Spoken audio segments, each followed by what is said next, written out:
살펴볼 이 본문 말씀은 산상수훈에 나오는 너무나 유명한 말씀 아닙니까? 마태복음 5장 13절, 너희는 세상의 소금이니 소금이 만일 그 맛을 잃으면 무엇으로 짜게 하리요? 그 다음 14절, 너희는 세상의 빛이라 산 위에 있는 동네가 숨겨지지 못할 것이요. 여러분, 이 본문 말씀에서 굉장히 중요한 포인트 하나 찾아내셔야 되는데요, 지금 예수님이 이런 일을 해라, 저런 일을 해라, 이런 말씀보다 훨씬 더 본질적인 말씀을 하는 거거든요.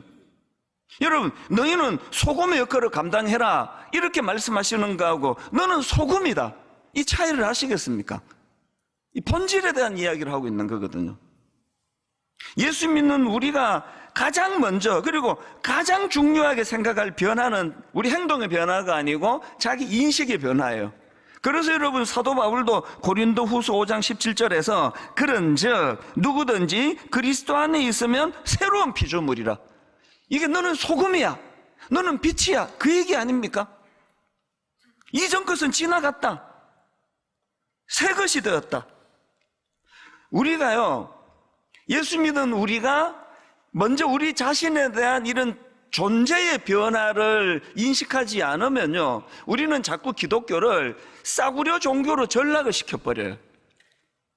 허구한 날 예수 믿고 복 받기를 원합니다, 부자 되기 원합니다, 돈 벌기 원합니다, 승진하기 원합니다. 이건 존재에 대한 문제는 아니잖아요. 우리 존재에 대한 정리가 먼저 일어나고 그 존재가 행동을 바꾸어 준다는 사실을 경험하는 이 즐거움을 맛보는 게 이 신앙생활의 절차거든요.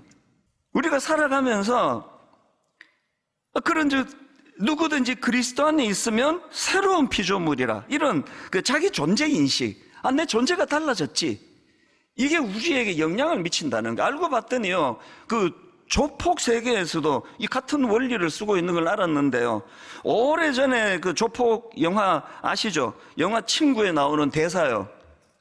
이거 막 목소리까지 잊혀지지가 않습니다. 건달이 쪽팔리면 안 된다, 아이가. 저는 이걸 적용해가지고, 저는요, 자유자재로 적용해요. 성경도 적용하지만 조폭의 말도 적용합니다. 이걸 이렇게 적용해요. 목사가 쪽팔리면 안 된다, 아이가. 종종 되네요. 조폭들도요, 양아치 소리 듣는 걸 그렇게 싫어한다는 걸 그 영화 보면서 알았죠. 그래서 여러분, 조폭처럼 보이는데 양아치 간다 그러면 두들겨 맞아요. 건달인가 보다 그러면 다 용서가 될 것 같은데요, 이게 자기 신분의식이거든요. 비록 내 주먹으로 살아가지만 난 양아치 같은 그런 양아치가 아니야. 난 그래도 품이 있는 건달이야. 그래서 그 영화에서 그 감독이 건달이 쪽팔리면 안 된다, 아이가. 우리가 그리스도의 십자가로 나는 이제 세상의 소금이 되었다, 나는 세상의 빛이 되었다, 나는 새로운 피조물이 되었다, 이 존재를 계속 우리가 되뇌이는 거죠. 그래서 제가 목사기 좀 저속한 말이긴 한데요, 목사가 쪽팔리면 안 된다, 아이가. 제가 이렇게 독백하는 그 포인트는 사실은 주님이 가르쳐주신 말씀과 같은 내용 아닙니까? 지난주에 소개해드렸던 언더우드 선교사님이요, 그가 그 당시 듣지도 보지도 못했던 그 미개한 조선이라는 나라를 위하여 자기 약혼녀에게 파혼을 당하고, 이런 상황에서도 그렇게 조선을 향한 꿈을 놓지 않을 수 있었던 원동력도 저는 이거라 생각합니다. 주님이 그에게 주셨던, 너는 소금이잖아, 너는 빛이잖아, 그러니까 아직 복음이 스며들지 않은 그 어두운 나라에 가는 거 당연한 거 아니냐? 그게 그 사람에게 삶의 소명을 가져다 주는 게 되더라는 거죠. 오늘 저와 여러분이요, 먼저 행동의 변화를 꿈꾸기 전에 이 자기 인식의 변화, 난 이제 더 이상 어둠의 자식이 아니에요, 당연히 여기면 안 되는 거거든요. 난 이제 빛의 자녀입니다. 나는 이제 목사예요. 여러분 순장이고요, 여러분이 집사님이고요, 주일날 성가대원이에요. 매주일마다 그 놀라운 거룩한 찬양을 드리는 그 존재가 됐단 말이죠. 이게 엿새 동안에 자기 삶에 영향을 못 미친다면요, 우린 전부 다 지금 쇼하고 있는 거예요. 이게 존재의 변화가 없이 행동하는 그 다 위선이거든요. 그래서 먼저 이런 선언을 하십시오. 나는 이제 세상의 소금이다. 난 이제 세상의 빛이다. 나는 새로운 피조물이다.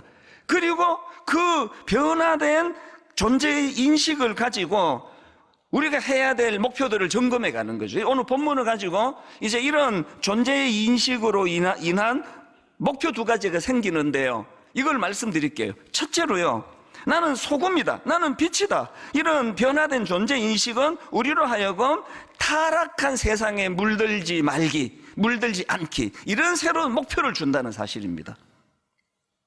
예수님께서 지금 너희는 세상의 소금이다, 너희는 세상의 빛이다, 이렇게 존재를 규명하고 계신다면 그 존재가 뭐죠? 너희는 세상의 소금이야. 그 존재가 뭘까요? 이미 세상은 부패했다는 거죠. 너희는 세상의 빛이야. 무슨 존재입니까? 이미 세상은 어둠으로 짙게 지금 드리워져 있다, 그 얘기거든요. 그래서 사도 요한이 예수님이 이 땅에 오시는 과정을 그릴 때 이렇게 묘사하지 않습니까? 요한복음 1장 4절 5절, 그 안에 생명이 있었으니 이 생명은 사람들의 빛이라. 빛이 어둠의 빛이 돼 어둠이 이기지 못하더라. 전 이렇게 읽는 걸 더 좋아한다 그랬잖아요. 예수님이 오실 때 왜 그분이 빛으로 당신을 묘사했냐고요? 그 당시가 이미 어둠이기 때문입니다. 영향력의 문제 아닙니까? 그래서 여러분, 우리는요, 이 악한 세상과 싸우는 존재지 이 악한 세상에 적당히 타협하고 사는 존재가 아니라는 것만 인식하면 돼요. 그래서 소금이요, 만약에 이 부패한 소금이 세상을 변화시키지 못하고 소금이 세상의 영향을 받아서 맛을 잃어버리면 어떤 결과가 나타나느냐, 그게 무서운 13절에 나오는 내용입니다. 너희는 세상의 소금이니 소금이 만일 그 맛을 잃으면 무엇으로 짜게 하리요? 후에는 아무 쓸데없어 다만 밖에 버려져 사람에게 밟힐 뿐이니라. 이게 왜 자꾸 저는 오늘날 우리 교회를 자꾸 떠올리게 만드는 구절이 돼버렸을까요? 지금 한국 사회가 굉장히 혼란하고 굉장히 지금 참 그 청년들이 보기에 부끄러운 이런 일들이 많이 일어나는 타락한 그런 사회라고 다들 이야기하는데, 누가 지금 교회를 기대하느냐고요. 지금 누가 이 어두운 한국 걸 밝히는 대안이 지금 교회라고 우리는 맨날 그렇게 떠들어대지 누가 그걸 인정하느냐고요. 그래서 지금 우리는 밟히고 있는 거 아닙니까? 제자들을 향한 예수님의 간절한 기도를 한번 보십시오. 요한복음 17장 15절, 내가 비옵는 것은 그들을 세상에서 데려가시기를 위함이 아니요 다만 악에 빠지지 않게 보존하시기를 위함이니이다. 너 믿음 좋네? 이제 너 천국 가. 이제 자격 있다. 이게 하나님 나라의 법칙이 아니에요. 오늘도 우리가 이 땅에서 살아야 되는 이유가 있다면, 그래서 여러분, 배는요, 그 산에다 지우면 정신 나간 짓입니다. 노아가 얼마나 그 미친 영감 소리를 많이 들었겠냐고요. 누가 배를 산에다 짓냐고요. 배는요, 그 물이 아무리 오염되고 썩어도 배는 물에다가 띄워야 되는 운명을 가진 존재예요. 그런데 배가 가진 어떤 경우라도 배는 물에다가 띄워야 되는데 배가 가진 사명이 뭐죠? 그 오염된 물이 스며들지 못하게 하는 거죠. 그 배에 그 물이 자꾸 스며들면은요, 이제 깔아앉아가지고 이제 뭐 끝장나는 거 아닙니까? 그래서 예수님께서 16절에서 이렇게 강구하십니다. 내가 세상에 속하지 아니한 같이 그들도 세상에 속하지 아니하여 사옵나이다. 배가 지금 물 위에 떠 있지만 이 배는 그 물의 영향을 받고 있지 않는 거거든요. 소금은 부패를 막는 도구인데, 다른 말로 하면 그 부패가 확산되는 걸 방지하기 위해서 싸우는 게 소금이에요. 싸우는 거. 외부의 적도 많고요, 무엇보다 우리 본능과 싸워야 됩니다. 요한일서 2장 15절에 보십시오. 이 세상이나 세상에 있는 것들을 사랑하지 말라. 누구든지 세상을 사랑하면 아버지의 사랑이 그 안에 있지 아니하니 이는 세상에 있는 모든 것이 육신의 정욕과 안목의 정욕과 이생의 자랑이니 다 아버지께로부터 온 것이 아니요 타락한 세상으로부터 온 것이라. 그래서 우리 싸워야 돼요. 자꾸 뭐가 썩었니, 뭐가 썩었니, 뭐 정치도 썩었고 경제도 썩었고 뭐 교회도 썩고, 이 말하기 전에 우리 내면을 단속해야 돼요. 이 안에 그 썩은 세상과 타협하고자 하는 저급한 본능이 있잖아요. 이것과 싸워야 돼요. 그래서 제가 그 저속한 표현으로 그 목사가 쪽팔리면 안 되잖아. 저를 자꾸 꾸짖고 하는 그게 싸우는 거거든요.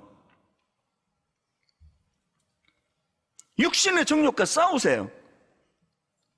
아니 남편이나 아내 아닌 어떤 사람이, 그래서 저는요 우리 다락방이 활성화되면서 이제 또 걱정이 많아요. 사단이 또 이것도 장난질 치면 어떡하지? 자기 아내와 남편 외에는 어떤 경우도 이성은 아무도 없습니다. 그냥 한 사람이에요. 정욕과 싸워야 돼요. 엄난 사이트 방치하지 말고 싸워야 돼요. 안목의 정욕. 여러분 교회 오실 때 너무 고가의 옷은 주중에 입으세요. 교회 오시는데 너무 고가의 옷이, 여러분은 그냥 뭐 그게 익숙해서 입으시겠지만 그 옷을 보면 마음이 상하는 어떤 성도가 있을 수 있다면 그거 배려해 드리는 게 그게 신앙 아닙니까? 이생의 자랑. 다락방이라고 모여 있는데 허구한 날 뭐 남편 월급이 얼마느니 모여가지고 우리 애가 이번에 또 막 서울대 갔느니 뭐 허구한 날 이런 이야기들만 할 것 같으면 그 다락방은 문을 닫아버리는 게 좋아요. 계속 우리의 이 욕구와 싸워야 돼요. 계속 자랑하고 싶은 이런 마음들. 그런가 하면은 오늘 이 시대에 진짜 싸워야 되는 거 성적인 타락 아닙니까? 제가 얼마 전에 그 독일에서 기절할 만한 법을 만드는 기사를 보고 이제는 두려워졌습니다. 독일에서 만 14세 이상이 되면 자기 스스로 성별을 결정할 수 있게 하는 법을 만들었대요. 그래가지고요, 여러분 만 14세면 중학교 2학년 나이에요. 지금 중등부 가서 한번 보세요. 그 애들이에요. 그런데 독일에서 중2가 되면 성결정권을 그 아이가 갖게 되는데요. 이제 뭐 지금도 이제 수술하고 제가 갑자기 난 이제 성전환 수술했다, 나 이제 여자다, 이것 갖고 신경을 버리는데 지금은요 증빙 자료를 줘야 돼요. 내가 이런 수술을 했던데 이제 독일에서는 이게 11월부터 시작이에요. 독일에서는 그런 서류 없이 우리로 치면 동사무소에 가가지고 나 지금 만 14세인데요 내 지금 남자인데 나 이제 오늘부터 여자 할 거예요. 주민등록 뒤에 나오는 걸 여자 숫자로 고쳐주세요. 그러면 어떤 증빙 서류 없이 그걸로 수정이 되게 하는 법이 유럽에 있는 독일에서 지금 시작이 된대요. 더 놀랐던 것은요, 이미 스페인 또 스코틀랜드에서는 의학적, 생물학적 소견 없이 자진신고만으로 성별 변경이 이미 지금 허용되고 있답니다. 이 모르셨죠?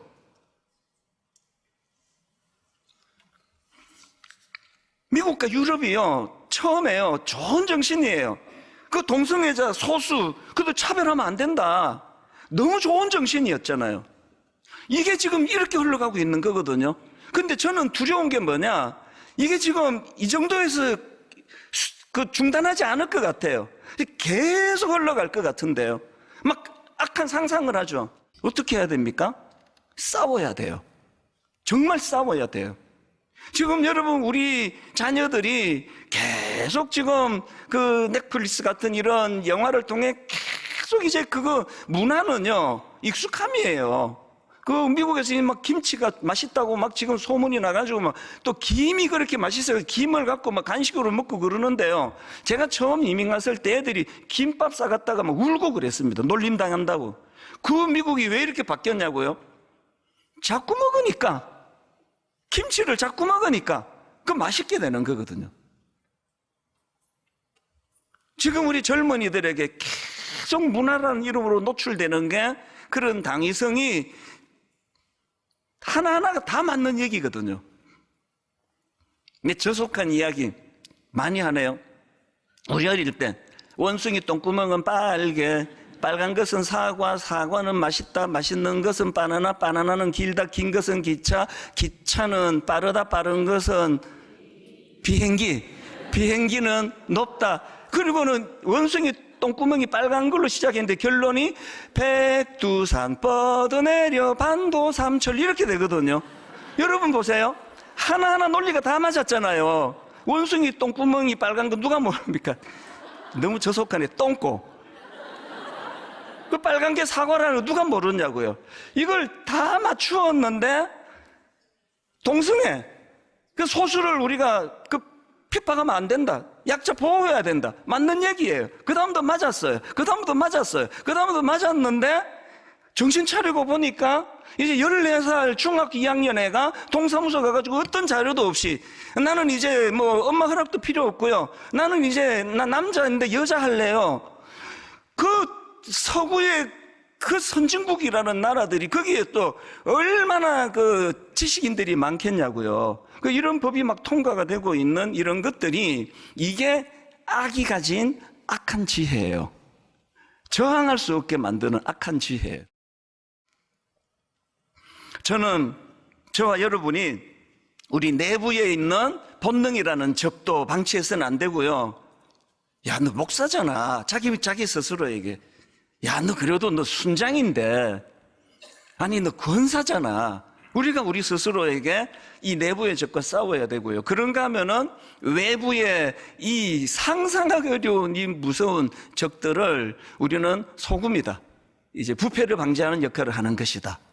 이제 우리는 빛의 역할을 감당할 것이다. 그래서 이것이 이제 우리가 가져야 될 첫 번째 목표, 타락한 세상에 물들지 말기. 그런가 하면 두 번째 그 목표가 하나 더 있는데요. 세상을 섬기며 살기예요. 세상을 섬기며 살기. 여러분, 우리가 세상에 물들지 않는 것, 이게 목표가 다가 아니에요. 그래서 물들지 않는 소극적인 것이 아니라 어두움을 몰아내는 거죠. 어두움과 싸우는 거죠. 그래서 소금은 상당히 소극적이잖아요. 어떻게 보면 부패를 방지하는 역할을 하는 거라면 빛은 굉장히 능동적이에요. 적극적이에요. 어두움을 몰아내는 거거든요. 여기까지 가야 된다는 겁니다. 그런데 여기서 중요한 것은 대가지불입니다. 소금은요, 자기 몸을 녹여야 되는 대가지불이 있고요. 여러분 아시잖아요. 소금통에다가 이거 10년을 갖다 놔도 소금은 안 따라요. 없어지지 않아요. 그런데요, 이거 뜨거운 국에다가 딱 한 스푼 넣으면은 몇 초만에 다 녹아버려요. 그래서 이제 짠맛이. 우리는 굵은 소금 싫어해요. 잘 안 녹아요, 얘는. 돈 좀 더 주고도 잘 간 소금을 원하는 건 잘 녹기 때문이에요. 이렇게 설교하는데 점심 때 설렁탕 먹어야 되겠다, 이렇게 적용을 하지 마세요. 드셔도 괜찮네. 이게 진짜 녹네. 빛도 마찬가지입니다. 저희가 어릴 때는요, 전기가 워낙 불안정해가지고 집에 소금을 초를요 거의 한 타스씩은 거의 상비로 다 뒀습니다. 불 나가면 바로 초를 켜는데요. 왜 그걸 한 타스씩 썼습니까? 켜면 다르니까요. 몸을 태우니까요. 대가지불입니다. 이쯤에서 제가 언더우드 선교사님 기도문을 읽어드리려고 하는데요. 그가 이제 그 열악한 그 조선 땅을 섬기는데 참 눈물의 기도를 드려요. 한번 감정이입을 한번 느껴보세요. 주여, 지금은 아무것도 보이지 않습니다. 주님, 메마르고 가난한 땅, 나무 한 그루 시원하게 자라 오르지 못하고 있는 땅에 저희들은 옮겨와 앉았습니다. 주께서 붙잡아 뚝 떨어뜨려 놓으신 듯한 이곳은 아무것도 보이지 않습니다. 보이는 것은 고집스럽고 얼룩진 어둠뿐입니다. 어둠과 가난과 인습에 묶여있는 조선 사람뿐입니다. 고통을 고통인 줄 모르는 자에게 고통을 벗겨주겠다고 하면 의심부터 하고 화부터 냅니다. 조선 사람들의 속셈이 보이질 않습니다. 이 나라 조정의 내심도 보이지 않습니다. 가마를 타고 다니는 여자들을 영영 볼 기회가 없으면 어쩌나 합니다. 조선의 마음이 보이질 않습니다. 그리고 저희가 해야 할 일이 보이지 않습니다. 그러나 주님, 순종하겠습니다. 겸손하게 순종할 때 주께서 일을 시작하시고 그 하시는 일을 우리들의 영적인 눈이 볼 수 있는 날이 있을 줄 믿습니다. 지금은 예배드릴 예배당도 없고 학교도 없고 그저 경계와 의심과 멸시와 천대함이 가득한 곳이지만 이곳이 머지않아 은총의 땅이 되리라는 것을 믿습니다.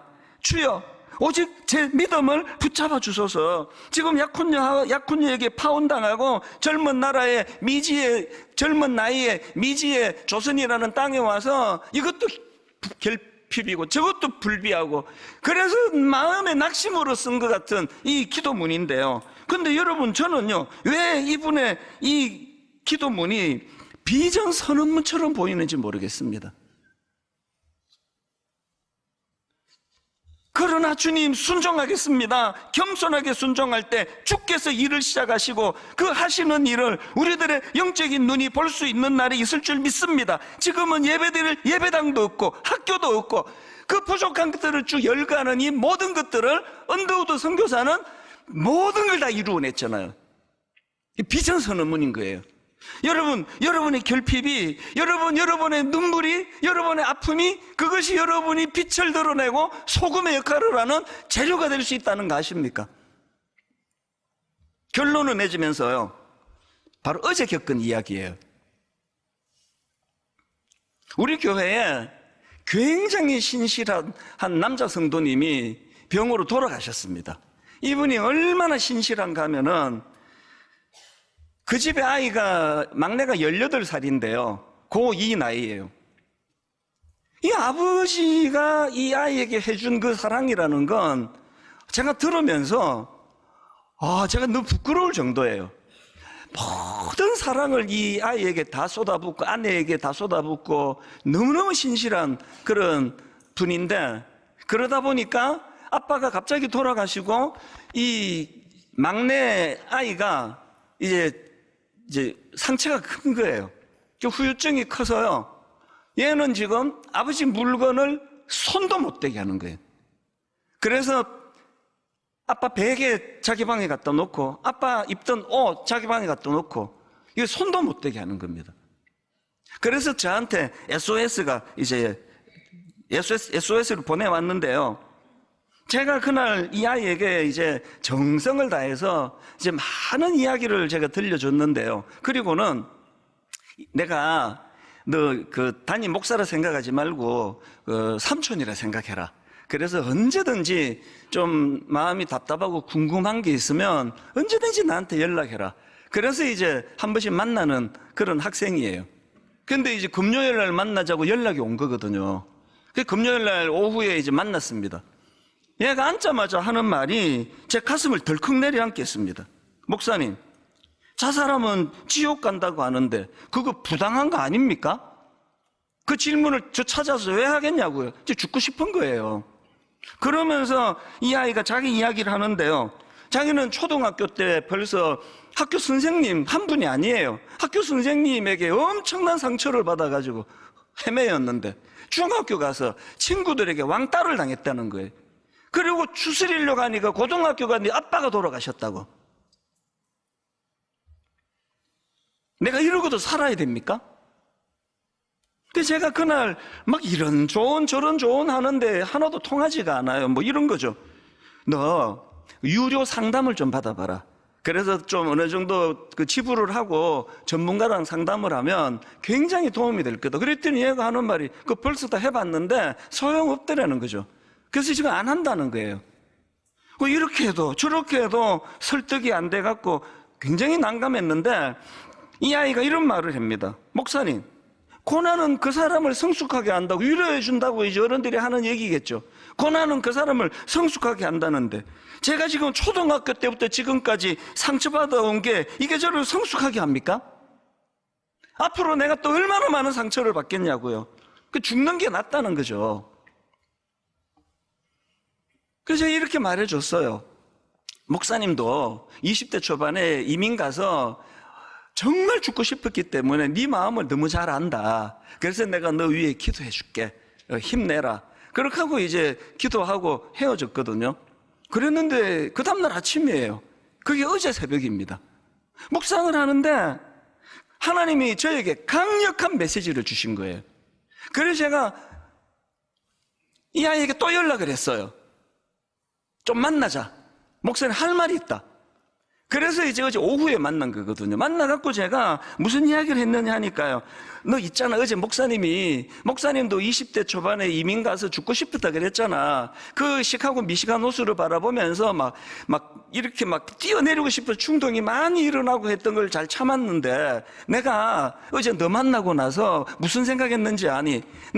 20대 때 안 죽기를 정말 다행이라 생각했다. 내가 죽어버렸으면 너 못 만날 뻔했잖아. 내가 20대 때 죽었으면 내가 너한테 이런 말을 해줄 수가 없는 거가 되잖아. 너 이 꿈을 좀 가지면 어떻겠니?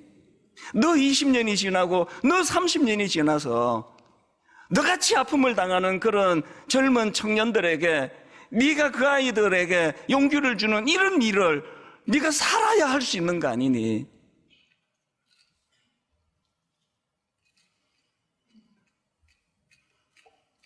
이 아이가요, 지금 마음이 많이 이제 상해 있어서 학교도 안 나가고요, 지금 교회도 안 나와요. 그랬는데 여러분, 얘가 고등부를 나가기로 결정을 했습니다. 하나님 앞에 이 아이를 위해 저게 기도하고 여러분도 기도해 주시는데요, 제가 어제 새벽에 이런 생각을 했습니다. 얘가 나 만나서 도움을 받는 것도 있겠지만 얘 때문에 제가 너무나 얘를 만난 게 너무 감사하더라고요. 여러분의 어떤 아픔이 있다면 그걸 극복해야 되는 이유가 없어서 죽고 싶은 분이 있다면요, 여러분의 신분의식을 생각해 보실 수 없습니까? 나는 소금인데, 나는 빛인데, 오늘도 이렇게 어린 나이에 상실감을 느끼고 자살하고 싶은 마음을 느끼는 그 누군가에게 등 한번 두드려주는 이 일을 내가 겪은, 그래서 그 아이 보고 너 어제 목사님한테 그 상담받아도 소용없다고 그런 이야기를 했잖아. 목사님이 추측해 보니까 아마 그분은 너 같은 일을 겪어본 적이 없고 이론만 갖고 말하니까 그게 너한테 와닿지 않았나 봐. 너는 겪었잖아. 너는 네 나이의 아픔이 얼마나 아프다는 거 너는 겪었잖아. 그래서 네가 힘을 내서 살아주면 좋겠다. 살기를 꿈꾸기를 원한다고. 오늘은 선교주일이거든요. 이번 선교주일의 주제가 선교, 흘려보내다예요. 저는 이거를 그 미셔널 라이프라는, 그래서 여러분 사진도 찾아보시고 검색도 해보세요. 우리 모두가 다 아프리카로 가고 모두가 다 어디 미지한 나라로 가고 그렇게 하지 않아도 내 삶터에서 미셔널 라이프예요. 오늘도 내가 엄청난 소금의 역할을 못한다 할지라도, 엄청난 빛은 발하지 못한다 할지라도, 하나님, 내가 서 있는 이 자리에서 선한 영향력을, 그리고 이 일을, 우리는요 스스로 빛을 내는 존재가 아니에요. 예수 그리스도로부터 받은 그 빛을 전하는 거예요. 예수 그리스도가 주신 그 소금의 역할을 감당하는 것뿐이거든요. 그래서 예수 더 잘 믿기 원합니다. 사명 잘 감당하기 원합니다. 지금은 선교 헌금 시간입니다. 이 예배를 통해 삶 가운데 은혜와 회복이 충만하시길 간절히 기도합니다.